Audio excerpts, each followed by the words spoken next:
जय हिंद दोस्तों, आज हम चर्चा करेंगे आम बजट 2021 पर और जानेंगे इससे जुड़ी कुछ महत्वपूर्ण जानकारियाँ। इसी के साथ आप हमारे वीडियो को अंत तक देखें ताकि कोई भी जानकारी आपसे छूट न जाए। इसलिए वीडियो को पूरा देखें और हमारे चैनल को सब्सक्राइब जरूर करें। चलिए अब आते हैं बजट पर। देखते हैं सरकार ने इस आम बजट में आम जनता को क्या सौगात दिया है। देखिए, 1 फरवरी 2021 सोमवार को वित्त मंत्री निर्मला सीतारमण ने संसद में आम बजट 2021 को पेश किया। यह देश के इतिहास का पहला पेपरलेस डिजिटल आम बजट था। आइए देखते हैं कि किस क्षेत्र को क्या मिला। देखिए, इस बार आम बजट में इनकम टैक्स स्लैब या टैक्स में कोई बदलाव नहीं किया गया है।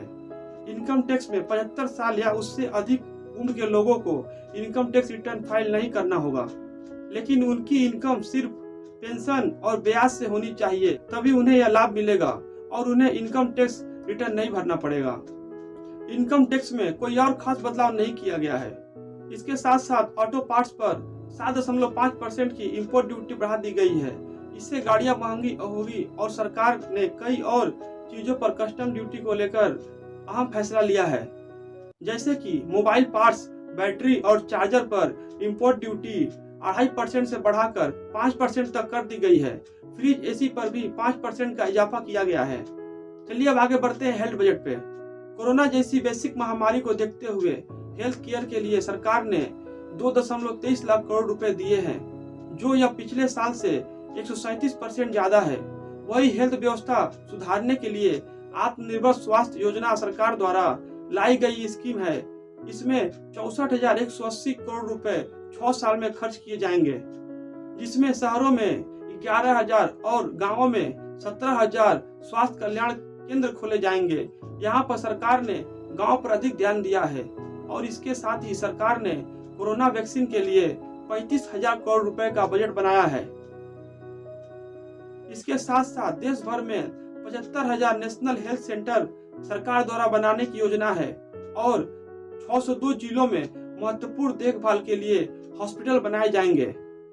चलिए अब आगे बढ़ते हैं शिक्षा बजट पर। सरकार ने शिक्षा बजट पर 93,000 करोड़ रुपए का बजट रखा है। पिछले साल यह बजट 99,000 करोड़ रुपए था। देखा जाए तो सरकार को इस बार शिक्षा बजट के दायरे को और बढ़ाना चाहिए था, क्योंकि पिछले साल की तुलना में यह 6,000 करोड़ रुपया कम है। सरकार को एजुकेशन पर और ध्यान देना चाहिए था। 15,000 स्कूलों को आदर्श स्कूल बनाए जाएंगे और 100 से ज्यादा सैनिक स्कूल भी खोले जाएंगे। इसके साथ साथ पूर्वोत्तर के क्षेत्र लेह को सेंट्रल यूनिवर्सिटी का सौगात भी दिया गया है। खेती के लिए किसानों का बजट 2% बढ़ाकर 1.48 लाख करोड़ रुपए कर दिया गया है, जो पहले 1.45 लाख करोड़ रुपए था। 2021 में खेती के लिए किसानों को 16.5 लाख करोड़ का कर्ज दिया जाएगा। पिछले साल यह कर्ज 15 लाख करोड़ दिया गया था। हालांकि किसान के आंदोलन को देखते हुए इसमें कुछ ज्यादा की उम्मीद की जा रही थी।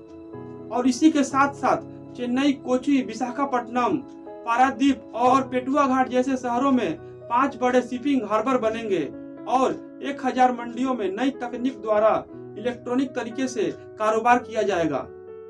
इस बजट में सरकार द्वारा 1 करोड़ घरों में रसोई गैस कनेक्शन दिया जाएगा, जिसे हम उज्ज्वला योजना भी कहते हैं। लेकिन यह ध्यान रहे कि योजना सिर्फ महिलाओं के लिए ही उपलब्ध है। गाँव में सरकार द्वारा इंफ्रास्ट्रक्चर के लिए 40,000 करोड़ रुपए दिए जाएंगे। इसके तहत एक देश एक राशन कार्ड सभी राज्यों में लागू किया गया है और 86% लोगों को इसमें कवर भी किया गया है। आने वाले चुनाव में राज्यों के लिए बजट में अलग सौगात मिला है। इसमें ज्यादा ध्यान दक्षिण के राज्यों को दिया गया है। पुडुचेरी को छोड़कर दक्षिण के राज्यों को अच्छी खासी मोटी रकम दी गई है। 1.3 लाख करोड़ रुपए की लागत से तमिलनाडु में 3500 किलोमीटर लंबा हाईवे बनेगा और केरल में 65,000 करोड़ रुपए दिए जाएंगे 1100 किलोमीटर नेशनल हाईवे बनाने के लिए। इसके साथ साथ आसाम में भी 34,000 करोड़ रुपए दिए जाएंगे 1300 किलोमीटर हाईवे बनाने के लिए। इसमें सबसे ज्यादा चर्चा है पश्चिम बंगाल के लिए। पश्चिम बंगाल के लिए 675 किलोमीटर हाईवे बनाने के लिए केंद्र सरकार ने 25,000 करोड़ रुपए और टी वर्कर्स के लिए असम और पश्चिम बंगाल में 1,000 करोड़ रुपए दिए जाएंगे। चलिए आते हैं इंश्योरेंस और बैंकिंग पर।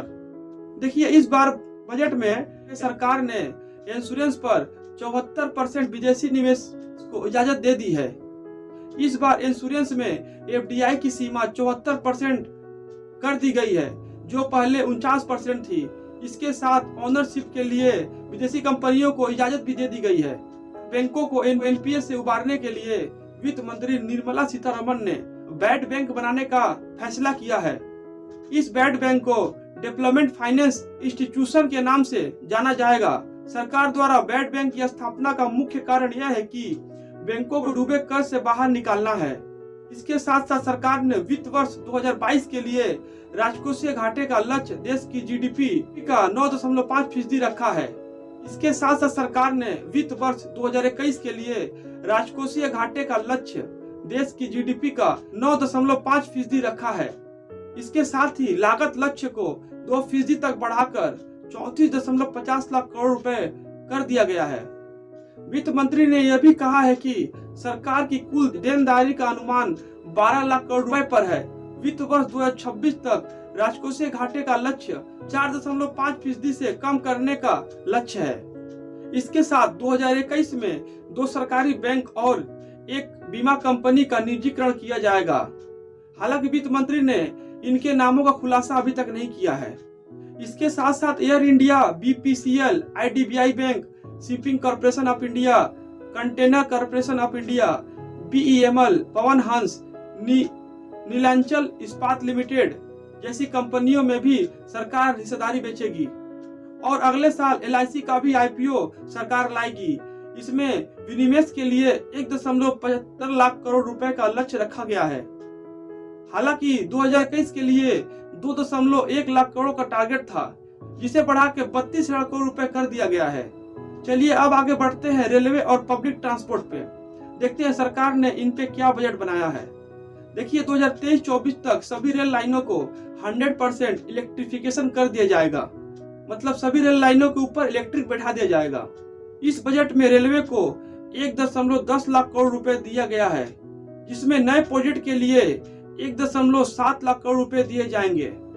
सरकार चाहती है कि जून 2022 तक ईस्टर्न और वेस्टर्न डेडिकेट फ्रेट कॉरिडोर तैयार हो जाए और दिसंबर 2023 तक सभी ब्रॉड गेज लाइनों का इलेक्ट्रिफिकेशन किया जाए।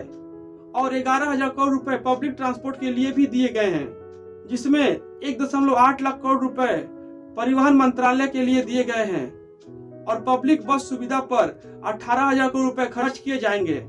अब आते हैं रक्षा बजट पर। इस बार सरकार ने डिफेंस पर 1% भी बजट नहीं बढ़ाया है। इसे 4.78 लाख करोड़ रुपए किया गया है, जो कि पिछले साल 4.71 लाख करोड़ रुपए था। इसमें सेना के हथियार खरीदने के लिए 1.35 लाख करोड़ दिए गए हैं, जो कि पिछले साल 1.13 लाख करोड़ रुपए थे। लेकिन आम जनता के हित के लिए सरकार ने इस बजट में कुछ नहीं किया है। लेकिन हाँ, सरकार ने जो बजट बनाया है यह लॉन्ग टर्म बजट है। हो सकता है आने वाले 2-3 सालों में आम जनता को इससे लाभ मिले, लेकिन अभी फिलहाल आम जनता के लिए कुछ लाभ नहीं दिखाई दे रहा है। तो दोस्तों, यह थी हमारे द्वारा बताई गई आम बजट 2021 की कुछ छोटी मोटी जानकारी। हम आशा करते हैं कि यह जानकारी आपको अच्छी लगी होगी। बाकी इस नए बजट में आपको क्या सही और क्या गलत लगा, हमें कमेंट सेक्शन में जरूर बताएं।